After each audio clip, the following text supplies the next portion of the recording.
Teya tells me that she is actually going to introduce herself. So without further ado, I would like for you to welcome her. Well, hello. I am really pleased to be here. I want to thank Zachary, it looks like he's outside, and all the members of DecARcerate for inviting me. As Anika promised, I told her, I said, oh, well, I didn't even think about an introducer, so I built that in. I am here today to talk about poverty jailing. Poverty jailing is a big topic, and I don't have a lot of time, so this is really just an introduction. It's a series of introductions. In a nutshell, poverty jailing is a whole bunch of situations where somebody ends up in a cage, in jail, totally deprived of their freedom because they don't have enough money in their pocket at the right time. I'm really grateful to follow this morning's speakers because I can't explain to you why this is happening. I will show you how, but I think you have a really great context. So with that, more introductions. This is me. This is a reminder to myself to tell you all. This is me in Jacksonville, Illinois. It's about 7 hours north of here. That's where I grew up. I do not live there or here. I live in Washington now, in DC, and I work as an attorney for a nonprofit, nonpartisan civil rights organization called the Lawyers Committee for Civil Rights Under Law. This organization was started as a literal committee. This is a picture of the committee. It's about 250 leaders of the bar who 55 years ago were called to the White House by JFK and RFK and charged with using their skills and resources to make equal justice under law a reality. As a part of that work, we have been here in Arkansas for a little over 3 years. We were part of the Sherwood lawsuit a couple of years ago here in Pulaski. You might be familiar with about a debtor's prison. I personally have spent a lot of time in the last year doing observations in district courts. These are district courts, if you've never been to one. District courts are of limited jurisdiction. That means they hear subsets of claims. In the criminal context, they hear traffic cases and misdemeanors. I have been in probably a couple dozen of them and talked to people with cases there, focusing especially on poverty jailing issues. This is a traffic ticket. I imagine all of you are familiar with this. This is actually my traffic ticket from right here in Arkansas. This is the first one I can remember getting in maybe ever. No, this was not research. This is just something that happens here. But I put it up as a starting point for poverty jailing because I got this traffic ticket. I went right home. I opened up my computer. I paid it off, right? I coughed up about $220, and I put it behind me. But what if I didn't have that in my pocket? What if I couldn't make this go away before my court date? What happens? Well, I'm going to go back to these district courts because it's kind of like roulette here. What I've learned is it really depends on the local district judge. There are laws and there's a constitution, but a lot of this is about what the judges choose to do every day. So maybe you go through door number 1 and you explain the situation. The judge says, all right, well, why don't you do some community service, or maybe drops a fine or sets you up on a payment plan and you go about your way. But door number 2 or 3 or 6 might be quite different. There might be any number of ways where you end up sitting in jail because you don't have money in your pocket at the right time. The most basic is pay or stay sentencing. So this refers to a practice where, let's say you get the ticket, you got your court date, and you show up. Judge says, all right, that'll be $250, and I need that in cash. I need that in cash today. And you say, Judge, I don't have it. And the judge says, all right, well, the bailiff over here will take you to the jail today, where you will sit out your fine. I want to do, just because I'm curious, show of hands here. How many people have heard the term sit out a fine? Okay, so you guys have been through the system, I'm recalling. Yeah. All right, so there's some specialized knowledge. So this means that when you can't pay your fine, you spend time in jail. And in Arkansas, if the judge gives you credit, the minimum amount is $40 a day. All right, so I just want to think about that. You might be getting some letters, Senator, because that means that the judge and the state is saying a day of your life is worth $40. That is $1.66 an hour. All right? Warrants. So let's go back. You get your ticket, and you show up on the day, and instead of sending you right to the bailiff, the judge says, all right, well, come back in a week, or come back in a month, or sets you up on a payment plan. You think you can make it, but your car breaks down, you fix your car to go to your job, you don't have the payment, you miss the payment, now there's a warrant out. You're going to get a warrant out that says, warrant for failure to pay. Now you're going about your business, and boom, you're back in jail. This is method number 2. Same thing. Once you're arrested, you might do this pay or stay sitting out thing, or maybe this warrant is a whole new crime. Okay, so the judge is charging you with contempt for failure to pay. And if you're charged with a crime, that warrant probably says, well, you can't get out of this jail until you pay a money bail, because I don't believe you're coming back. So that means now you have to pull more money out of your pocket, and if you've got the $500 or the $1,000, I'll let you go today. And if you don't, you're going to spend more time in jail. You're waiting until your court date. What happens at your court date? Well, the judge says, I ordered you to pay, you didn't do it, you're guilty, basically. This isn't how it should be, but this is how it is. And then you get more fines, and then you get more costs, and you might get more jail as a sentence. So that's method number 4. Your head might be spinning a little bit at this point. I'm going to expand. There are a lot of other ways in which once you get into the system, you might find yourself in jail for related reasons. Failure to appear at initial court dates. So let's rewind. You've got your ticket and your court date, and you know that the judge in your court is a pay or stay judge, and you say, well, I don't have $250 today, so I'm just not going to go. I'm going to wait. I'm going to see if I can get the money and make it right with the clerk, but you're going to get another warrant. Now there's a warrant for failure to appear, which is another kind of contempt, which means the same thing. If you don't pay, there's a warrant. If you don't appear, there's a warrant.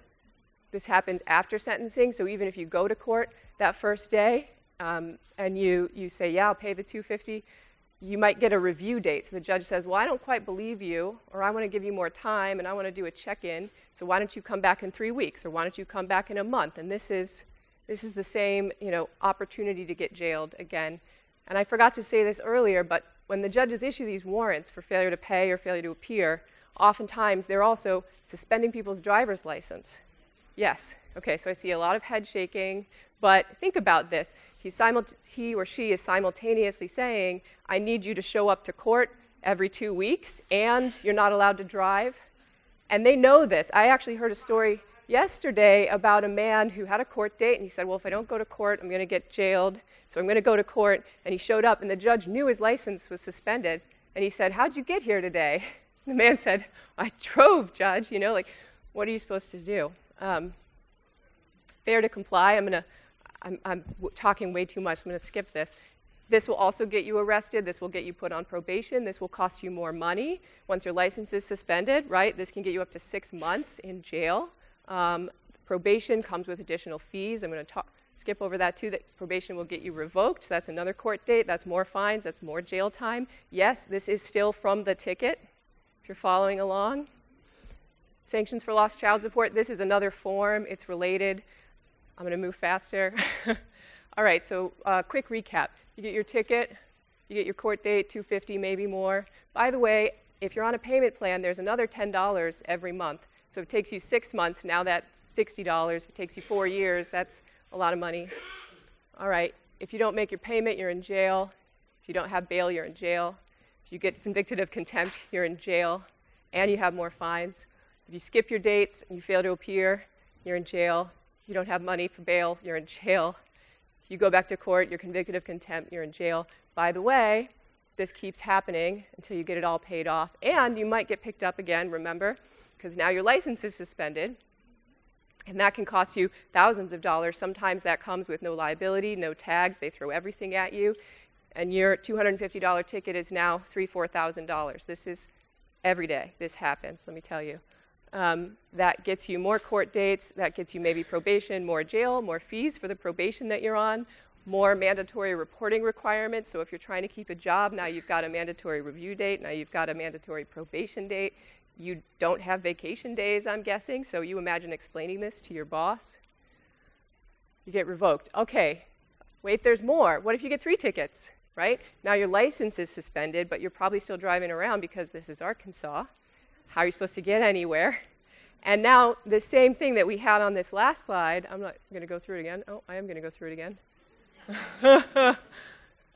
Is happening 3 times. And they're going to start to cross over with each other. So you're going to see maybe you're supposed to appear in court in 2 different counties on the same day. Or you are expected to make $300 in payments plus your fees. Things start to spiral. And then, I'm just talking about jail. Think about the way that going through this cycle affects every other part of your life. Physical health. I know that some people know this, but jails are not nice places. They are not healthy places. I talked to a woman who was jailed for failure to pay, and she said, I got scabies. And I said, what's scabies? So I looked it up. Scabies is a literal skin-crawling infestation, I see someone nodding, where mites burrow into your skin, and they lay eggs, and then your whole body breaks out in a rash. All right? And then, here's the kicker, the jail charged her for the medical care. Yeah, this is a terrible place for failure to pay, right? So what kind of punishment is this? We're not just taking her freedom, we're giving her a literal skin-crawling infestation. I talked to another man who's in Oklahoma now because he has a heart condition. He was on disability. He owed money in 4 counties. He had a heart attack 3 days after he was picked up for failure to pay because when you're booked, sometimes it takes 2 days. So if you need heart medications every 12 hours and you wait 2 days, you're going to have a heart attack. And I talked to him and he said, I don't touch foot in the state because I don't want to die in jail.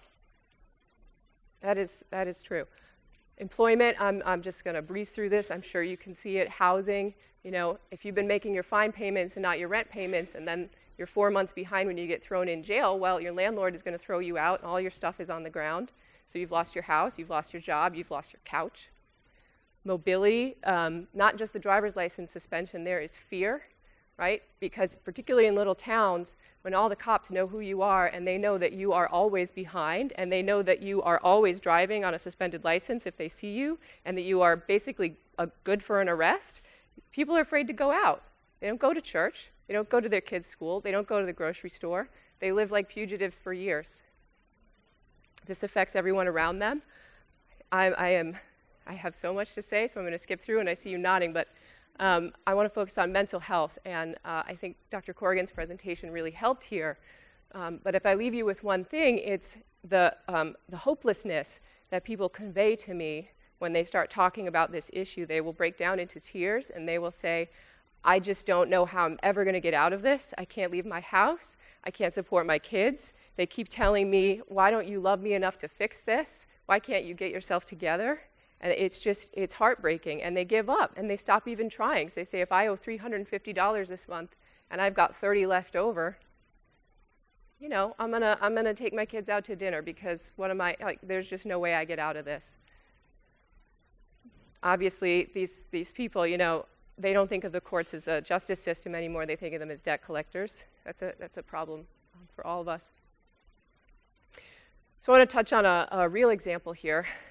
This is Samantha Booten, Samantha Rose Booten. She was born in Illinois, like me, but she came down to Arkansas. She was 8 years old. At one point in the last 4 years, Samantha had money owed in 4 different counties and to multiple judges in some instances. This is a letter. I have some of Samantha's court files. This is a letter that we got in a court file in White County. I'm going to take the time to read it just to make sure everybody hears it. To whom it may concern, my name is Samantha Booten. I'm currently incarcerated in Saline County Jail for failure to appear. It's that contempt charge. I have fine payments for Searcy in White County, that's city and county charges, different dockets. I'm writing you for 2 reasons. One, I was wondering if you could suspend my fine payments until I get out. My court date is on March 7th, so she knows she's going to miss her payment. She doesn't want to see another warrant waiting for her when she gets out. But if I get out sooner, I'll contact you. Second, I was wondering if you could send me information on the dates of my incarceration in the fall of 2015. Please, because while I was in the White County jail, so she says back in 2015 I was jailed, Saline County put out a warrant for my arrest for not appearing in court, but there was no way I could have went to court because I was there in the jail. So think about this. She's sitting in one county jail on a charge for failure to appear that she can't get cleared until she gets evidence from another county that she didn't appear because she was jailed in that other county. I've seen her records. Let me tell you, she was jailed in White County for failure to pay for 2 months because she got 30-day sentences from both of those judges, one right after the other. So I'm not exaggerating. This is very real. It starts to blow your mind pretty quickly. Now, some of you might also know that there is a lawsuit against one of the judges in this county. If not, there is. I am counsel on the suit, and I got these files, and I tried to reach out to Samantha because I wanted her to be a part of it. I wanted to be able to include this letter and tell her story. I did not get to talk to Samantha because when we started looking for her, I learned that she died last year before I got to talk to her about this. She passed away in May, May of last year, just before the age of 30. She died of a drug overdose. So we have since met with her family, and you can imagine the same time all this court stuff is happening, she's dealing with other issues. She doesn't have a job at any point. She is struggling to overcome this addiction and struggling with all of these feelings of hopelessness, I'm sure. And meanwhile, she's got 3 young children. So when she passed away, she left behind a 4-year-old daughter, for example. Now, I'm going to bring you back to her records. The first year of her daughter's life, she spent 4 months in the White County Jail for failure to pay. So think about that. She missed a third of the first year of her daughter's life for these non-payment issues. And the next 3 years, she spent another third of her life. So that's, a third, and I don't even have all her county records, so maybe even half of all the time on earth she had with her daughter in jail for these just sort of compliance issues for no good reason, really. Way behind on time. So this just says, tip of the iceberg. This stuff gets much harder if you're also coming out of prison and you've got a felony record, so it's hard enough to get a job. But by the way, your fines have still been accumulating and those warrants are still going out, so now you come out and you've got to deal with all these warrants and a license suspension and et cetera. Money bail is also poverty jailing, much bigger topic. It is present in almost every single case. I just want to acknowledge that. Also, this is unconstitutional. Yes, this is unconstitutional. There are lots of cases based on this here. I won't read it, but the 14th Amendment to the U.S. Constitution. This is the due process and the equal protection clauses.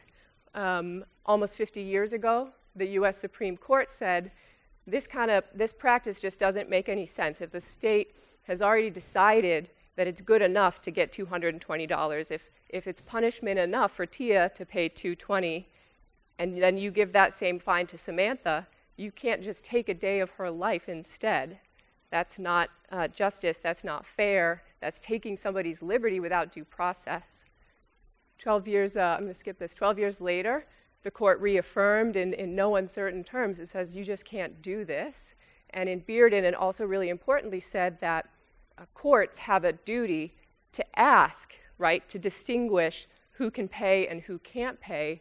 So it's still possible, like let's say you're a Walton, right, and you fail to pay your speeding ticket. Maybe you chose not to. Or maybe you're a billionaire anarchist and you said, F the police, whatever, I'm not paying this fine, and you choose not to do it. That is a crime. The point is that the courts have to ask the question, and they're not doing that right now. They're just assuming, well, I told you to pay $100 and you didn't pay it, so that must be willful, so I'm going to jail you. You cannot do that. Arkansas law recognizes this. It incorporates a lot of these principles.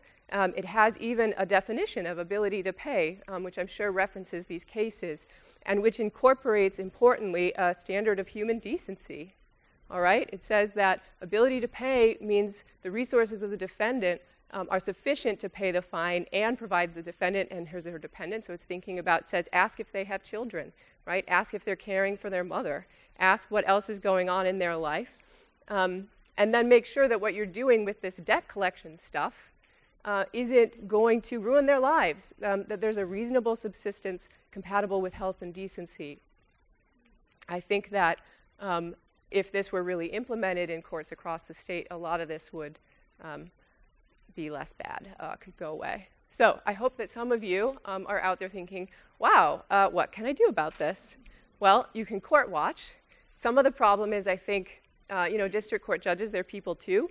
They have had some training on this in the last couple of years, but maybe they just don't know. And maybe they just need someone to look out for them, to be noticing what's going on, talk with elected officials about what you see, speak out in your community, in your church, call your paper, volunteer with DecARcerate. They are working on this too.